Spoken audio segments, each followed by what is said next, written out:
അസ്സലാമലൈക്കും, welcome back. എല്ലാവർക്കും സുഖമാണെന്ന് വിശ്വസിക്കുന്നു. അപ്പോൾ നമുക്ക് നല്ലൊരു ബ്രേക്ക്ഫാസ്റ്റിൻ്റെ വീഡിയോ കണ്ടാലോ. അധികം ചേരുവകളൊന്നും ഇല്ലാതെ വീട്ടിൽ എപ്പോഴും കാണുന്ന ചേരുവകൾ മാത്രം ചേർത്തിട്ട് ഉണ്ടാക്കിയതാണ്. നല്ല ക്രിസ്പി ആയിട്ടുള്ള, അകത്ത് നല്ല സോഫ്റ്റ് ആയിട്ടുള്ള ഒരു റെസിപ്പിയാണ്. അപ്പോൾ എന്താണെന്ന് നമുക്ക് കണ്ടു നോക്കാം. ആദ്യമായിട്ട് കാണുന്ന ആരെങ്കിലും ഉണ്ടെങ്കിൽ ഒന്ന് സബ്സ്ക്രൈബ് ചെയ്യുക. അതേപോലെ തന്നെ വീഡിയോ ഇഷ്ടമായാലും ഒരു ലൈക്ക് തരാനും മറക്കരുത്. ഒരു ഉരുളക്കിഴങ്ങ് എടുത്തിട്ടുണ്ട്. അതിൻ്റെ സ്കിന്നൊക്കെ ഞാനിപ്പോൾ റിമൂവ് ചെയ്തിട്ട് കഴുകി വൃത്തിയാക്കിയിട്ട് വന്നിട്ടുണ്ട്.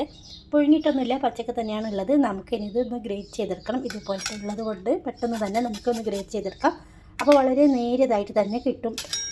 കത്തി കൊണ്ട് ചെയ്യുമ്പോൾ കുറച്ചും നല്ല വലിപ്പത്തിലാണല്ലോ കിട്ടുന്നത്. അപ്പോൾ ഇങ്ങനെ ഉണ്ടെങ്കിൽ നമുക്ക് പെട്ടെന്ന് തന്നെ ഒന്ന് ചിരണ്ടിയെടുക്കാം. ഇതിൽ കാണിച്ചിട്ട് ബോറടിപ്പിക്കുന്നില്ല, ഞാനൊന്ന് ചിരണ്ടിയിട്ട് വരാം. നമുക്ക് മറ്റൊരു പാത്രത്തിലോട്ട് ഈ ചിരണ്ടിയെടുത്ത് ഉരുളക്കിഴങ്ങുണ്ടല്ലോ അത് ഇട്ട് കൊടുക്കാം. ഇതിലത്തെ നീരൊന്നും ഞാനിപ്പോൾ പിഴിഞ്ഞെടുത്തിട്ടില്ല, ഇതിൽ തന്നെ ഉണ്ട്, അത് കളയേണ്ട ആവശ്യമില്ല. ഇനി നമുക്കിതിലോട്ട് 2 ടേബിൾ സ്പൂണ് അരിപ്പൊടിയാണ്. പത്തിരി ഉണ്ടാക്കുന്ന പൊടി ഉണ്ടല്ലോ, ഇടിയപ്പമൊക്കെ ഉണ്ടാക്കുന്നത്, ആ പൊടിയാണ് എടുത്തിട്ടുള്ളത്. ഇത് 2 ടേബിൾ സ്പൂൺ വേണം. പിന്നെ അതേപോലെ തന്നെ 2 ടേബിൾ സ്പൂണ് കടലപ്പൊടി, അത് ഇട്ട് കൊടുക്കുക. രണ്ടും ഒരേ അളവിലാണ് ഞാനിപ്പോൾ ഇവിടെ എടുത്തിട്ടുള്ളത്. പിന്നെ അല്പം കായം ചേർത്ത് കൊടുക്കുക, കാരണം ഗ്യാസ് ഇല്ലാതിരിക്കാൻ വേണ്ടിയിട്ടാണ് കായം ചേർക്കുന്നത്. പിന്നെ 1 ടീസ്പൂൺ നിറയെ ചതച്ച മുളക് ഇട്ട് കൊടുക്കാം. 1.5 ടീസ്പൂൺ വരെ ചേർക്കാം. പിന്നെ എരിവിനായിട്ട് വേറെ ഒന്നും ചേർക്കുന്നില്ല. നിങ്ങളുടെ കയ്യിൽ ഇപ്പോൾ ഇതില്ലെങ്കിൽ ഇതിന് പകരം പച്ചമുളകോ മുളക് പൊടിയോ ചേർക്കാം. പിന്നെ നമുക്ക് ആവശ്യത്തിനുള്ള ഉപ്പും കൂടി ചേർക്കണം. ഞാനിപ്പോൾ ഇവിടെ പിങ്ക് സാൾട്ടാണ് എടുത്തിട്ടുള്ളത്. പിന്നെ ഒരു 1/4 ടീസ്പൂണിൽ താഴെ മഞ്ഞൾപ്പൊടി ചേർക്കാം, ഒരു കളറിന് വേണ്ടിയിട്ട് മാത്രം. പിന്നെ ഞാൻ ഇതിൽ ചേർക്കുന്നത് 1/2 ടീസ്പൂൺ സാമ്പാർ പൗഡറാണ്. മറ്റു മസാലപ്പൊടിയൊന്നും ചേർക്കുന്നില്ല. അപ്പോൾ സാമ്പാർ പൊടിയാണ് ഞാൻ ഇതിൽ ചേർത്തിട്ടുള്ളത്. ഇത് ചേർക്കാൻ നല്ലൊരു നല്ലൊരു മണമാണ്. അപ്പോൾ അതിൻ്റെ പേരിലാണ് ഞാനിപ്പോൾ ഈ സാമ്പാർ പൊടി ചേർത്തത്. നിങ്ങളുടെ കയ്യിലുണ്ടെങ്കിൽ തീർച്ചയായും ചേർക്കണം. ഇനി നമുക്ക് കുറച്ച് വെള്ളം ഒഴിച്ചിട്ട് ഒന്ന് കലക്കിയെടുക്കണം. വെള്ളം കൂടിപ്പോകരുത്, നല്ല കട്ടിയുള്ള ഒരു ബാറ്ററാക്കിയിട്ട് മാറ്റാം. ആദ്യമായിട്ടാണോ കാണുന്നുണ്ടെങ്കിൽ റെസിപ്പി ഇഷ്ടമായി ഒന്ന് സബ്സ്ക്രൈബ് ചെയ്യണേ. പിന്നെ ഞാൻ നല്ലവണ്ണം കലക്കി വരാം. ഞാൻ കലക്കി എടുത്തിട്ടുണ്ട്. ഞാൻ പറഞ്ഞില്ല, ഇത്രയും നല്ല കട്ടിക്ക് തന്നെ കിട്ടണം. ഇനി നമുക്കിതവിടെ മാറ്റി വെക്കാം. ഇനി നമുക്ക് ആവശ്യമുള്ളത് ബ്രെഡാണ്. ഞാനിപ്പോൾ 2 ബ്രെഡാണ് എടുത്തിട്ടുള്ളത്, കാരണം ഇത് നല്ല വലിപ്പമുള്ള ബ്രെഡായതിൻ്റെ പേരിൽ നിങ്ങളുടെ കയ്യിൽ കുഞ്ഞ് ബ്രെഡാണെങ്കിൽ ഒരു 4 വരെ എടുക്കാം. എന്നിട്ട് നമുക്കിതിനൊന്ന് കട്ട് ചെയ്തെടുക്കണം. പിന്നെ അരികൊന്നും ഞാൻ കളയുന്നില്ല, അങ്ങനെ തന്നെ എടുക്കുകയാണ്. മിഡിലേ കൂടിയിട്ട് ഒന്ന് കട്ട് ചെയ്തെടുത്തിട്ട് നമുക്ക് വീണ്ടും മറ്റേ സൈഡിലും കൂടി കട്ട് ചെയ്തെടുത്താൽ നമുക്ക് നല്ലൊരു സ്ക്വയർ ഷേപ്പിൽ കിട്ടും ബ്രെഡ്. പിന്നെ ഞാൻ നിങ്ങളോട് പറയാറുണ്ട്, നിങ്ങൾ എവിടെ വെച്ചാണ് എൻ്റെ വീഡിയോ കാണുന്നുള്ള ആ സ്ഥലം ഒന്ന് കമൻറ്റ് ചെയ്യണേന്ന്. അങ്ങനെ കഴിഞ്ഞ പ്രാവശ്യം എനിക്കൊരു കമൻറ്റ് കിട്ടിയിട്ടുണ്ടായിരുന്നു. ദിവ്യ ബിജു മലപ്പുറത്ത് നിന്നാണ്. ഒത്തിരി താങ്ക്സ്. പിന്നെ ഒത്തിരി പേര് കമൻറ്റ് ഇട്ടിട്ടുണ്ടായിരുന്നു. അവരുടെ പേരൊക്കെ ഞാൻ പറഞ്ഞിട്ടുണ്ടായിരുന്നു.